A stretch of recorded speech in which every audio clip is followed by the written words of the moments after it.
He deserves to get this Nobel Peace Prize. India को ये बताना जरूरी बन गया था कि जनाब इस खित्ते में आपकी चौधराहट नहीं चलेगी। यहाँ पर मोदी को न सिर्फ इस खित्ते में बल्कि पूरी दुनिया में जलालत का और तजलील का सामना करना पड़ा।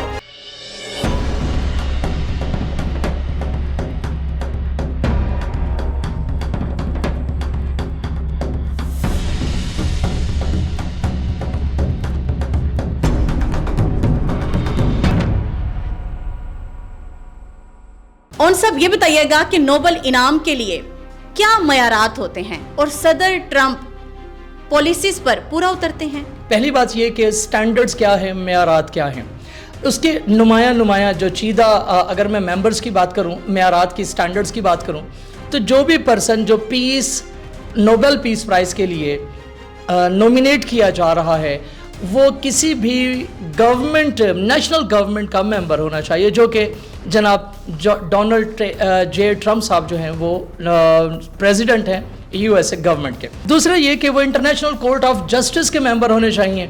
तीसरा स्टैंडर्ड ये हुआ करता है कि वो नॉर्वेजियन नोबेल कमेटी के मेंबर होने चाहिए, चाहे वो फॉर्मर हैं या चाहे वो एग्जिस्टिंग मेंबर्स हैं, दोनों तरह से। तो अगर इस तरह के मेयारात पे देखें तो जनाब डोनाल्ड जे ट्रम्प साहब जो हैं वो इन मेयारात पर पूरा उतरते हैं। अब दूसरी बात आपने जो पूछी कि क्या उनकी जो पॉलिसीज़ हैं क्या इस करंट सिनेरियो में वो कारगर साबित होती हैं या सही हैं, तो मेरे ख्याल में वो बिल्कुल ठीक हैं।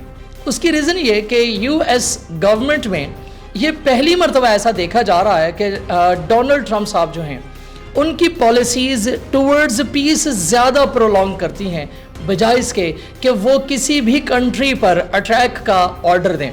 अब सबसे अहम बात मैं इसके साथ ऐड करूं कि जब ये एक ऐसा खित्ता हमारा सब कॉन्टिनेंट का जहां 2-3 कंट्रीज़ ऐसे हैं जो न्यूक्लियर पावर्स हैं, और न्यूक्लियर पावर्स होने के साथ साथ बॉर्डरिंग कंट्रीज़ हैं, उनमें पाकिस्तान है, इंडिया है, चाइना है।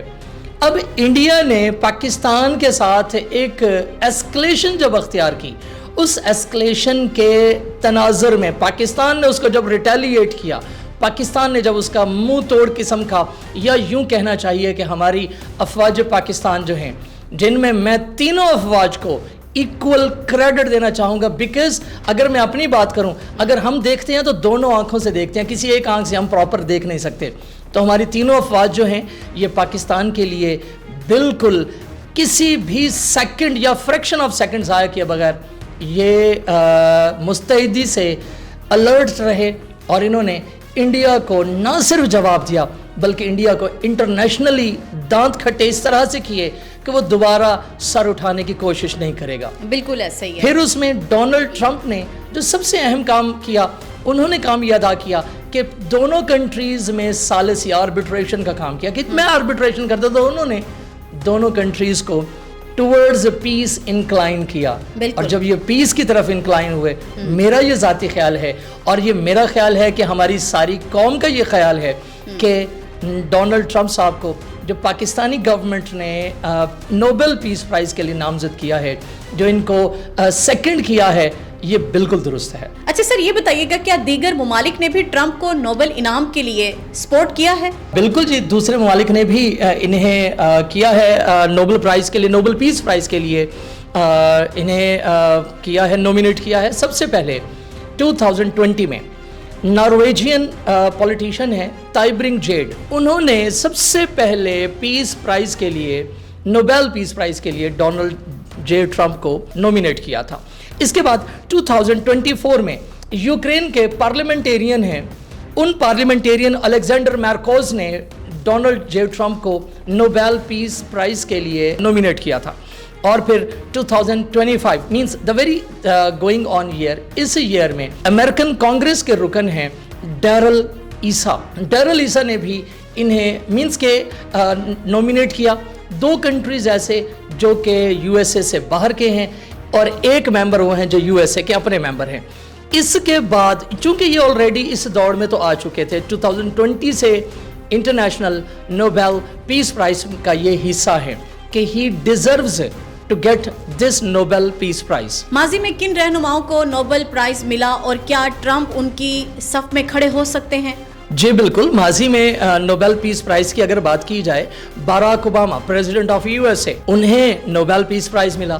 फिर मलाला यूसुफजई जो कि हमारी अपनी धरती की बेटी हैं, उन्हें नोबेल पीस प्राइज मिला।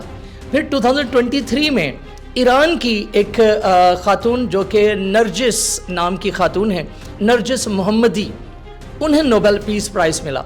और इनको जो नोबेल पीस प्राइज़ मिला सिर्फ इस वजह से नहीं कि ये एक इंटरनेशनल फेम इन्होंने हासिल कर ली, बल्कि इसलिए कि इन्होंने अपनी सारी ज़िंदगी लगाई ख़वातीन के इस्तेहसाल के ख़िलाफ़, against exploitation of women in Iran. जिस तरह से मलाला यूसुफजई को हम जानते हैं कि एजुकेशनल, फीमेल एजुकेशनल एक्टिविटीज़ में उनको नोबेल पीस प्राइज़ मिला। अगर हम बात करते हैं बाराक ओबामा की, वंस अगैन उन्होंने डिफरेंट कंट्रीज़ के माबैन जो पीस डायलॉग करवाने पर या उन्हें डायलॉग टेबल तक लाने के लिए जो काम किया, इस वजह से उन्हें नोबेल प्राइज़ मिला। उस एतबार से अगर देखा जाए, जनाब डोनाल्ड जे ट्रंप जो हैं डेफिनेटली डिज़र्व करते हैं और उस लाइन में आते हैं जहां पर इनको नोबेल पीस प्राइज़ से नवाजा जा सकता है। अच्छा सर, ये बताइएगा कि बुनियानुल मरसूस जो कि अभी रिसेंटली ऑपरेशन हुआ है, जिनका सेहरा अल्हम्दुलिल्लाह हमारे जो अजीम सिपा सालार हैं field marshal general Syed Asim Munir साहब के सर जाता है और उनकी क़यादत में ही पूरी दुनिया में पाकिस्तान का नाम रोशन हुआ। तो आप मुझे ये बताइएगा कि जिस गर्म जोशी से इस्तकबाल किया गया वाशिंगटन डीसी में और ट्रंप के साथ बैठ के लंच करना, फिर 1 घंटे की जो मुलाकात थी वो 2 घंटे तक जारी रही और फिर सीज़ फायर का बयान भी दिलवाया और इसके साथ साथ जो है अब नोबेल प्राइज़ के लिए उनको नॉमिनेट भी कर दिया गया है। तो आप क्या समझते हैं कि अब जो हमारे इनके अमेरिका के साथ जो ताल्लुकात हैं आने वाले वक्त में कैसे असरअंदाज होंगे और इसका हमारी आवाम पर, हमारी इकोनॉमी पर और पाकिस्तान के मजीद जो मामलात हैं उन पर क्या असरात पड़ेंगे? बुनियानुल मरसूस की अगर बात की जाए, जो सीसा पिलाई दीवार बनी, बिल्कुल मैं पहले अर्ज कर चुका हूँ बेशक कि हमारी अफवाज जो हैं वो हमारी सरजमीन के लिए। अच्छा, इसमें मैं सिर्फ पाकिस्तान को शामिल नहीं करूँगा, मैं शामिल करूंगा दुनिया का हर वो खिता जहां जुल्म और सितम जारी है। पाकिस्तान ने वहां पर अमन की बात की है, पाकिस्तान ने वहां पर मजलूमों का साथ दिया है, इसमें कोई दो राय नहीं है। और अब यहाँ पर कि जहां पर इंडिया को ये बताना जरूरी बन गया था कि जनाब इस खिते में आपकी चौधराहट नहीं चलेगी, यहाँ पर आपको जो आप अपने आप को बढ़ा चढ़ा कर पेश करते हैं वो बिल्कुल नहीं चलेगा। यहाँ पर आपके हमसाए में, आपके बॉर्डरिंग कंट्री में एक अल्लाह ताला की खुदादाद सलाहियतों से लैस मालामाल एक कंट्री मौजूद है और वो है पाकिस्तान। और पाकिस्तान पूरे का पूरा बुनियानुल मरसूस है, जहाँ तक मैं समझता हूँ कि हर बंदा, कोई बच्चा है, नौजवान है, और चाहे वो कोई खातून है, चाहे वो किसी भी कैटेगरी और किसी भी ग्रुप से बिलोंग करता है, वो आर्मी के साथ, और फिर आर्मी के अगर सरबराह हों फील्ड मार्शल जनाब सैयद आसिम मुनीर साहब जैसे शख्स किसी भी तरह से कोई बात करते हैं तो पहले कुरान का रेफरेंस देते हैं। अगर कहीं पर किसी बात को आगाज़ करते हैं तो कुरान के रेफरेंस से आगाज़ करते हैं।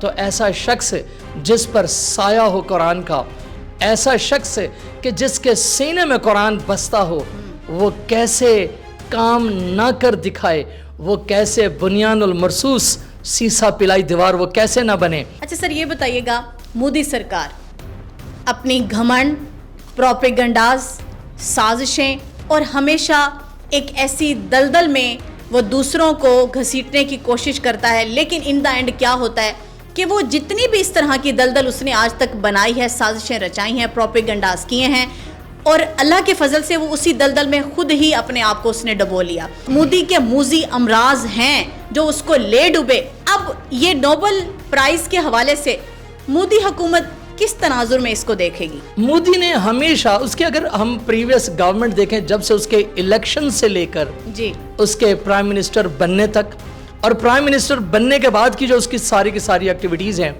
अगेंस्ट पाकिस्तान रही हैं, उसकी पॉलिसीज अगेंस्ट पाकिस्तान रही, उसके बयानात अगेंस्ट पाकिस्तान रहे। उसने जितना चाहा कि पाकिस्तान को दलदल में धंसाए, لیکن کبھی وہ اس چیز میں اللہ کے فضل و کرم سے کامیاب نہیں ہوا، نہ ہوگا کبھی انشاءاللہ تعالی۔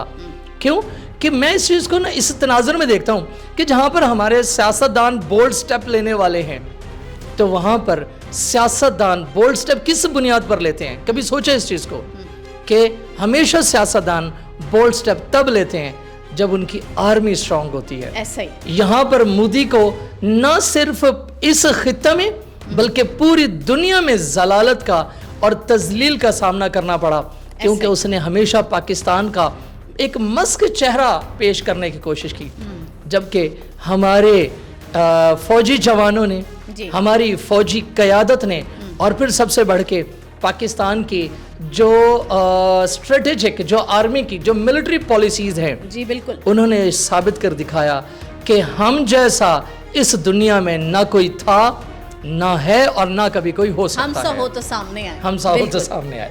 سر تھینک یو سو مچ، بہت بہت شکریہ، آپ کی تشریف آوری کے ہم بہت مشکور ہیں۔ جی ناظرین گرامی، پاکستان کی جانب سے نامزدگی، نوبل انعام کی نامزدگی، یہ صرف ایک لیڈر کو سراہنے کی حد تک نہیں ہے بلکہ یہ اصولی موقف ہے۔ اسی کے ساتھ ہی اپنی میزبان تنزیلہ ملک کو ساؤتھ پنجاب ڈیجیٹل کے پلیٹ فارم سے دیجیے اجازت۔ اللہ نگہبان۔